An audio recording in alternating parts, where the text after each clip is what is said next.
I am the knave, Arlecchino, fourth of the Fatui Harbingers. The children of the House of the Hearth call me Father. I do hope our partnership proves to be a pleasant one, although I would imagine that should be fairly easy. After all, there's no cause for contention between us at the moment. Wouldn't you agree? Staring into my eyes is ill-advised. I can't promise you'll like what you see. What could the children be up to? Never mind. Let them do as they please. Something you wish to report? Go on. You have my undivided attention. Fear not. What's a little thunder when even lightning wouldn't dare strike our path? Only in the grip of winter do people truly appreciate the warmth of flames. This kind of weather is more enjoyably spent under the cover of shade. I would advise you to keep your secrets close to your chest. Divulge them too easily, and you never know where the wind might carry them. Good morning. Any plans for today? Whenever I return home at midday, I often find the children sprawled across the ground in the midst of sleep. A certain level of fatigue is common at this hour. Perhaps you too should rest a bit before we head out. It is said that the moon is like an eye, gazing down upon the mortal plane. We have merely grown accustomed to its scrutiny. Time to retire for the night. Oh, can't sleep, you say? Well, I'm afraid you'll have to figure something out for yourself. I have a certain suspicion my solution won't be to your liking. Seeing yourself clearly is a difficult task indeed, perhaps even a thankless one. After all, they say those who lack adequate powers of self-perception often lead a happier existence. On occasion, I hear others whisper in secret, calling me cold and cruel. People are free to believe as they wish, and I don't intend to clear up their misconceptions. Prejudice has a way of concealing the truth, and that is hardly to my disadvantage. Still, I believe the time has come for certain measures to be taken to live up to their expectations. Let's just hope those on the receiving end of these measures have enough power and status to escape with their lives. Our ideals are not entirely aligned. If we are to work together, we must be willing to compromise. To that end, I'm willing to share certain secrets with you. Information that I choose not to reveal, however, is best left unexplored. For your own good, of course. The children simply adore your stories. They often ask me when you're coming around again. I do hope you won't let them down. Betraying their expectations comes with a price. Perhaps that's something worth your consideration. Flames course through my body like blood. This may be nothing but a figure of speech to some, but for me, it's the harsh reality of my existence. The aurora in Snezhnaya is quite beautiful. Certainly worth a visit. I once had a pet spider named Bambi. Raising spiders is quite fascinating. They cannot be domesticated like cats or dogs. Any affection bestowed upon them will not be returned, and they require little investment in terms of care. It's the kind of relationship that suits me perfectly. Lynette's uniquely calm personality is also her strength, and I believe she is more than clever enough to recognize that. She's an irreplaceable part of that little team of 3, and I would imagine that role brings her much joy. As her father, my duty is merely to give her the space to put those talents to good use. Fremine has a complex mind and often hides his emotions. He blames himself for things that aren't his doing and allows them to eat away at his conscience. I would imagine the other children might find it difficult to understand his manner of thinking. But you seem to share a similar delicate sensibility. Perhaps you two would make good friends. Monsieur Nervalette intentionally maintains a certain distance in professional and private settings. Many say this makes him cold and unfeeling, but I believe the truth is just the opposite. In order for all beings to be treated equally under the law, a certain level of emotional distance is expected. Maintaining that kind of indifference is in itself a demonstration of kindness. When I was imprisoned, it was the Tsaritsa who pardoned me and gave me the title of Harbinger. I could sense she was a person of true sincerity and compassion, unlike all those pompous hypocrites with their posturing and rhetoric. Yet, it's difficult to say whether her compassion alone is enough to melt the ice and snow that permeates her land. All I can say is this. If we are forced to be at odds one day, I will raise my weapon against her without hesitation. Because that is the greatest level of respect I am able to bestow.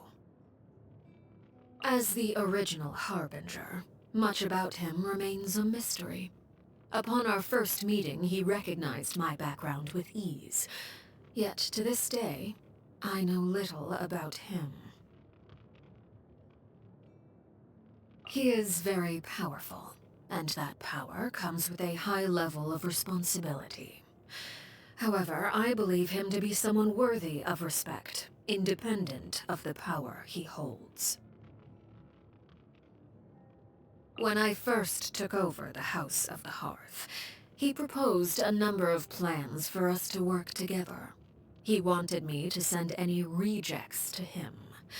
He planned to experiment on them and then share the results with me. I heard that he and the previous knave had quite the professional rapport in that regard. All I can say is that if he weren't one of my fellow Harbingers, I would have expedited their happy little reunion long ago. She is a very special Harbinger. Pose her a question, and the answer you receive will be entirely unpredictable, if she sees fit to give a proper answer at all. Regardless, any answer you do receive is sure to be an interesting one. The rooster holds little love for me, and the feeling is mutual. He is an acceptable mayor, I suppose. Perhaps even an exceptional one. He has an uncanny ability to make great gains at a small price, which has earned him substantial acclaim throughout his political circles. However small the price may be, if it continues to come at the expense of my organization, sooner or later... I have little interest in her. She's extremely passionate about her research and does not appear in public often. In fact, many of our officers have yet to see her at all. Compared to, let's say, someone who would go so far as to create segments of themselves to better wander across the land, I suppose you could say she is at the other end of the extreme. I won't deny that he is a capable and imaginative individual, but he lacks clarity. He can formulate grand plans and manipulate the economy with ease, yet at the same time, he allows his actions to be governed by the vengeance and hatred locked in the depths of his heart. Rational people often believe themselves capable of controlling their emotions, but I believe that confidence is their greatest weakness. She and Piero were the first Harbingers I became acquainted with. Her prideful attitude when she first visited the House of the Hearth failed to earn her many friends among the children. Subsequent visits were accompanied by gifts, and the stately claim that those who dislike me shall receive none. The children quickly learned how to play pretend, and she in turn basked in their attention, superficial though it may have been. I imagine she quite enjoyed being surrounded by children, perhaps due to the persistent loneliness that plagued her. I found her sacrifice to be a great shame. May she be reunited with her lover in death. Objectively speaking, his personality is ill-suited to that of a harbinger. He often tries to think the best of others and finds himself used by them as a result. Of course, he is very talented. With time, I'm sure he'll come into his own. I see no need to judge him too early. You wish to know more about me? Why, of course. Our relationship is one of mutual trust. There's little need to keep things hidden. I would only inquire as to whether you're truly prepared for what you might learn.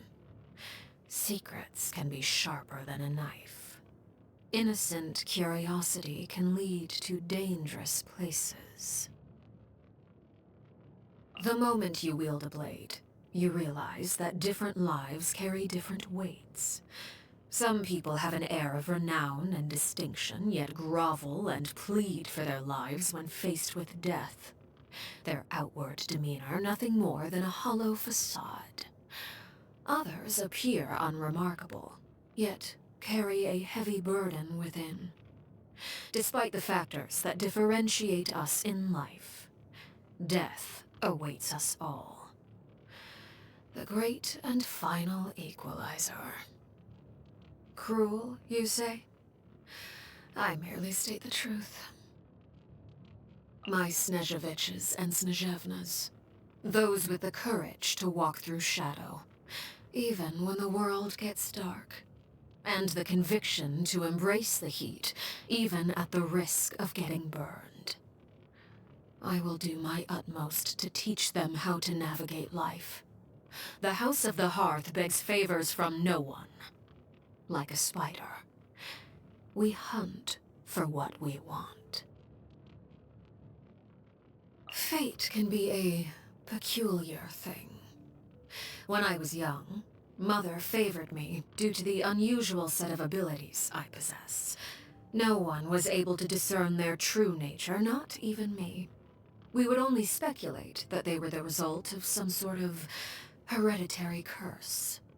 Whatever the origin of my power, all I knew was that it was the source of my strength, and often the impetus for my suffering.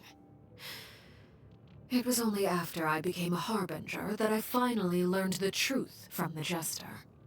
He expressed surprise that the Crimson Moon bloodline had not gone extinct, and that, in a strange twist of fate, the House of the Hearth had ended up in the hands of an orphan of that lineage once again. I cannot say what the future holds. I trust fate will give me an answer in time, and when it does, I'm prepared to do things my way. Even if that means striking down fate with my own two hands. In my free time, I enjoy observing insects in the forest. The dynamics between them are fascinating. The way they hunt for food, compete with each other, even cooperate. Those that seem formidable aren't always the ones that make it until the end, and a single error can prove fatal. I observe their struggle as they near death, and slowly commit the image of their suffering to memory, much like I do for those that fall by my own hand. On occasion, we hold barbecue dinners at the house, and the children prepare the ingredients themselves. They enjoy participating in activities like that, and the feeling is mutual. After all, it's always possible certain familiar faces will be missing from the crowd the next time a similar event rolls around. I dislike complex seasonings. They dull one's sense of smell and taste. Allowing the ingredients to maintain their original flavor is also a way to respect their integrity. An impressive showing of culinary expertise. Perhaps you'd be interested in teaching a cooking class at the House of the Hearth? The taste is palatable. Perhaps the children will enjoy it. The intent is appreciated, but there is much room for improvement. Always keep moving forward. Never let yourself be constrained by power. Anger makes you impulsive, and sorrow causes you to waver. Always maintain control over your emotions. Some call me excessively strict. In truth, it is an approach I extend even to myself. I've learned much from you during this time, and I trust the sentiment is mutual. In fact, I believe maintaining this cordial relationship might prove advantageous for us both. Who knows what thorny issues the future holds? I imagine there may yet be many an occasion for us to join hands.